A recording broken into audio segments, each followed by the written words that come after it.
Kaligtasan mo sa Alerto 24.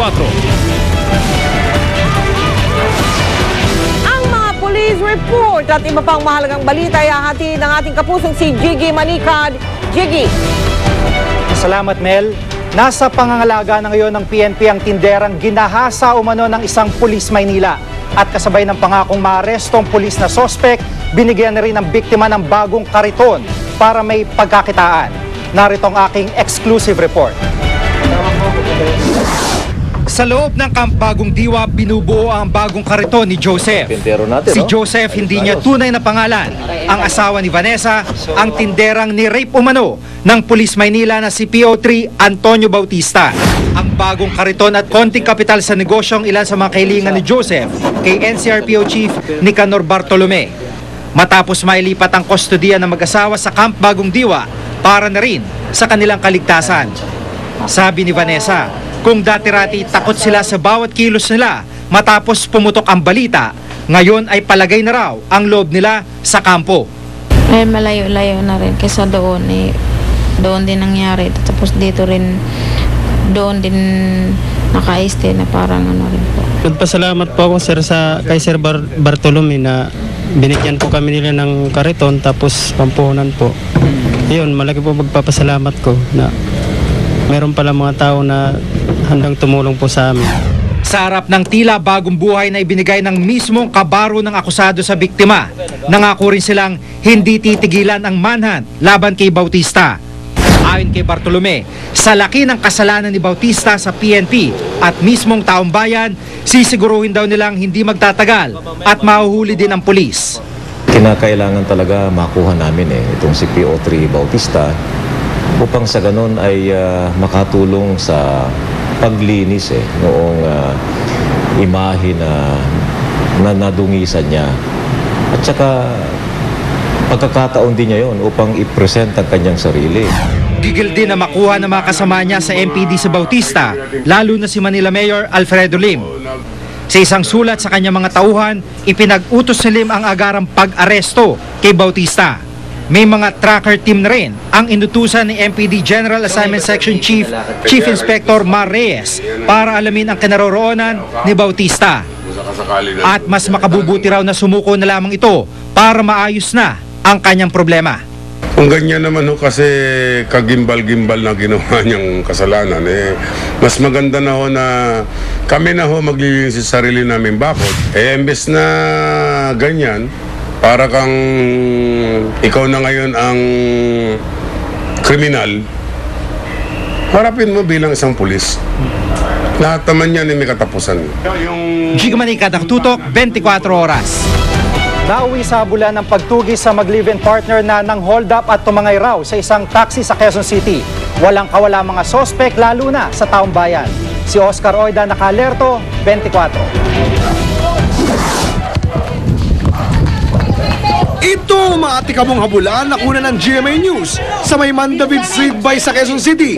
Alas 2:30 na madaling araw. Mga pulis at taong bayan tinutugis ang isang lalaki at isang babae na umunoy nangarnap ng isang taxi. Ilang minuto pa lang daw nakalilipas nang sumuot sa kalyeng ito ang mga nasabing suspect. Ilang sandali pa, natagpuan na ang tinangay na taxi, nakabalandra sa daan at iniwang bukas ang ilaw at makina. Suspetso ng mga pulis, nasa paligid lang ang mga suspect.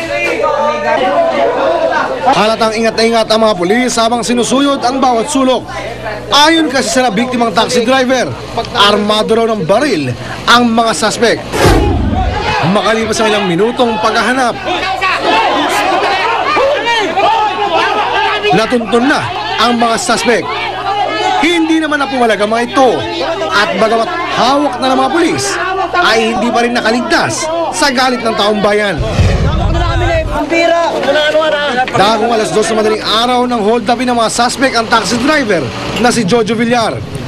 Mahalas lang nila at napadaan sila sa lugar kung saan may nire-responde ang aksidente ang mga pulis. Nagkaroon tuloy ng lakas ng loob ang taxi driver na lumundag palabas. Nagaw ko yung yung inawakan ko yung baril Bahala na. Yung lalaki noon binangga doon sa poste. Ito. Yun, nakatakbo na ako kasi nakalaka ko doon eh. Stroke bot, sumibat to. Sumibat yung dalawa. Kinilala na Station 3 ng QCPD ang mga suspect na sina Leonard Lopez at Ana Garcia, mag-live-in partner at umano'y tinaguri ang Bonnie and Clyde ng Quezon City. Ang mga ito raw ang inihinalang nasa likod ng di bababa sa 10 kaso ng pagtangay ng taxi nitong mga nakaraang buwan. Sawa ng tulong ng mga residente, ayun na huli natin. Nakitulong natin sa mga tao na to. Kung wala sila, di natin mahuli. Tumanggi naman ang mga suspect na magbigay ng pahayag ukol sa paratang laban sa kanila. Oscar Oida naka-alerto, 24. Tumakbo patungong Korte Suprema sina Lauro Visconde, dating Vice President Jofisto Ginggona at iba pang personalidad. Hiling ng grupo na dinggin ng Korte ang apila ni Mr. Visconde tungkol sa pag-absuelto kina Hubert Webb sa Visconde Massacre Case. Nakatutok si Dano Tingkungko. Isang masiglang Lauro Visconde ang sumalubong sa amin sa Padre Faura, Manila. Kasama si dating Vice President Jofisto Ginggona, Running Priest Father Robert Reyes, Whistleblower Mary Ong o Rosebud at mga kamag-anak. Kasama rin nagtipon-tipon ng iba't ibang grupong kabilang sa bagong tatag na alyansang People's Movement for Justice na binuo kasunod ng pag-absuelto ng Korte Suprema sa grupo ni Hubert Webb sa Visconde Massacre Case. Inaasahan nila matatalakay ang motion for reconsideration na inihain ng kampo ni Mang Lauro sa end bank session ng Korte Suprema bukas. Pero para yung 15 years na tumagal, if Hubert Webb is innocent, that's an injustice. No, if Hubert Webb and company are not innocent, this is also a grave injustice to the people. Both ways, we are asking the Supreme Court and the whole justice system why such delays. Hiling ng grupo na pag-aralan muli ng Korte ang naging desisyon sa kaso at gawin ito bago mag-expire ang prescription period sa kaso sa Hunyo. Ang isa sa kanilang hanay nakabihis Lady Justice, simbolo raw ng paghingi nila ng hustisya. Mula UP Manila, tumulak sila papuntang Supreme Court para sabayan ng flag ceremony. Hindi sila pinapasok sa loob pero wala naman nangyaring tensyon. Sa sunod na pinuntahan ng grupo, ang Plaza Salamanca, sinamantala ng mga kalahok ang pagkakataon para maghayag ng suporta kay Mang Lauro. Partikular ang whistleblower na si Rosebud na nagpahayag ng suporta sa kontrobersyal na star witness ng Visconde Massacre Case na si Jessica Alfaro. Kawawa talaga magiging isang testigo ng gobyerno. Dinaan niya lahat ang hirap. Sinakripisyo niya lahat ang pamilya, ang buhay niya. And after 10 years, gobyerno din ang humahabol sa kanya. Si Mang Lauro dismayado pa rin daw sa mga maestrado ng Korte Suprema.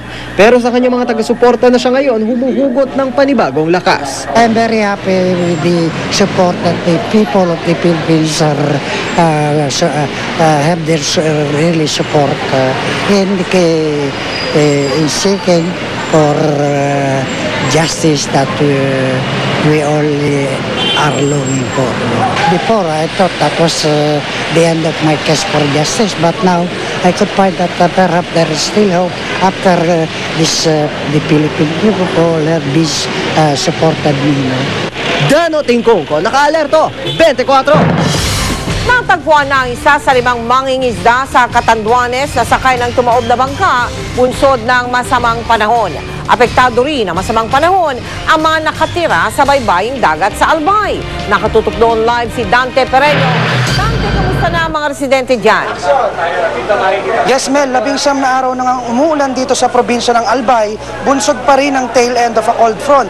Kaya naman apektado na ang kabuhayan ng mga residente rito, partikular ang mga umaasa sa pangingisda. Maagang ikinasa ng Southern Luzon Naval Forces ang relief operation para sa mga residenteng nasa baybayin ng isla ng Cagraray sa bayan ng Bakakay. Sa patrol gunboat ikinarga ang mga bigas na may kasamang delata para mabilis na makarating sa isla.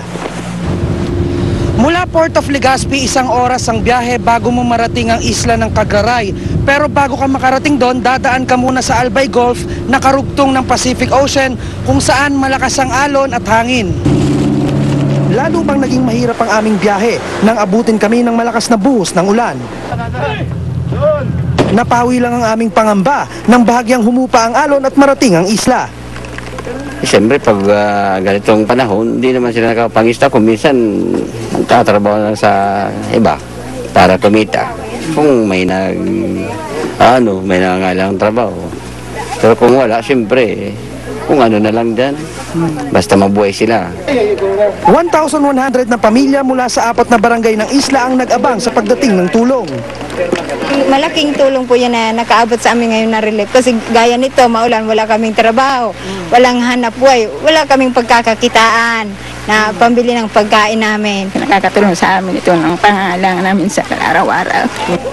Patuloy ang apela ng tulong ng Albay Provincial Government para sa kanilang tuloy-tuloy na preemptive evacuation at zero casualty program.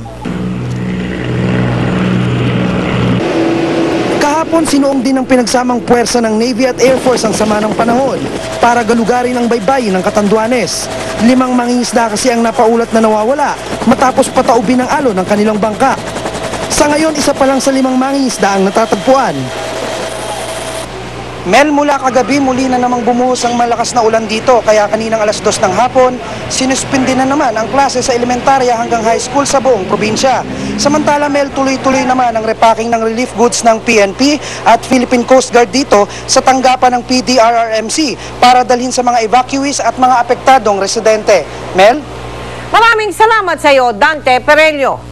Nagpapala po ngayon ng DENR, Cordillera Autonomous Region, sa mga gustong umakyat sa Mount Pulag sa Benguet. Iba yung paghahanda at pag-iingat daw ang kailangan dahil nakamamatay na ang lamig doon ngayon. Nakatutok si Marisol Abduraman live mula sa Baguio City, Marisol. Mel, peak season kung ituringan ng DNR dito sa Cordillera Administrative Region ang dagsa ng mga mountaineer at mga turista sa Mount Pulag ngayon. At inaasahan daw nila ito hanggang summer, kaya naman may mga paalala sila.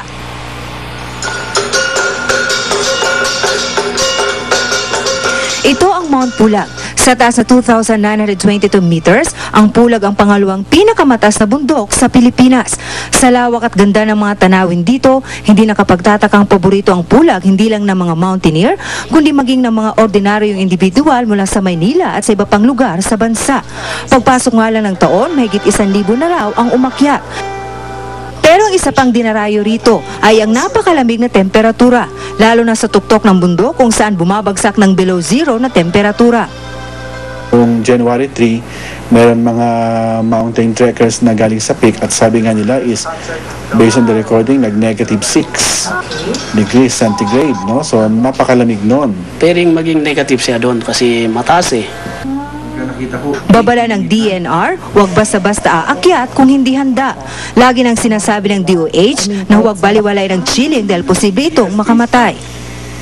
Mag-take ng precautionary measures, tapos dapat kunin nila muna yung mga right information, no, papunta raw how to get there and all that, para they can bring along yung mga right equipment, right clothing, and the like, especially if they're going camping. At higit sa lahat, kumonsulta muna sa doktor bago umakyat. Sa nipis daw kasi ng hangin sa taas, posibleng makaranas ng hirap sa paghinga. Pwede ring mahirapan ang puso dahil sa altitude. Kaya mga taga-Police Regional Office Car, ngayon pa lang pinaghahanda ng kanilang pag-akyat sa Biyernes. There will be coordinating conference. Pangalawa, there will be general check-up of their physical condition. And of course, this is voluntary. It's not mandatory to anyone, but everybody is excited. Kumpleto ang gadget nila. May thermal pants at long sleeves, gloves, bonnet, headlight, tent at sleeping bag. Hindi rin mawawala ang thermal o winter jacket. May nakalimutan ako yung rosary and yung prayer book. May ka bang nararamdaman dahil first time, lalo't napakalamig ngayon doon? Yes, meron din konti. Kaya kinukondisyon na nila ang kanilang mga katawan. Every morning we have to walk 1 hour inside camp. At kahit physically fit para umakyat, huwag din kalimutan ang medical kit. Mel, umakyat man sa 15.4 degrees Celsius ang temperatura dito sa Baguio, nananatili pa rin napakalamig dito. Maghapon din nakaranas ng napakaulap na kalangitan dahil na nga rin yan sa northeast monsoon. Sa katunayan, nakaranas na ng pag-ulan ng iba pang lugar dito sa Benguet. Dito naman sa Baguio, bagyang umambon kaninang umaga pero naging maganda rin naman ang panahon ngayong maghapon. Mel? Maraming salamat sa iyo, Marisol Abduraman.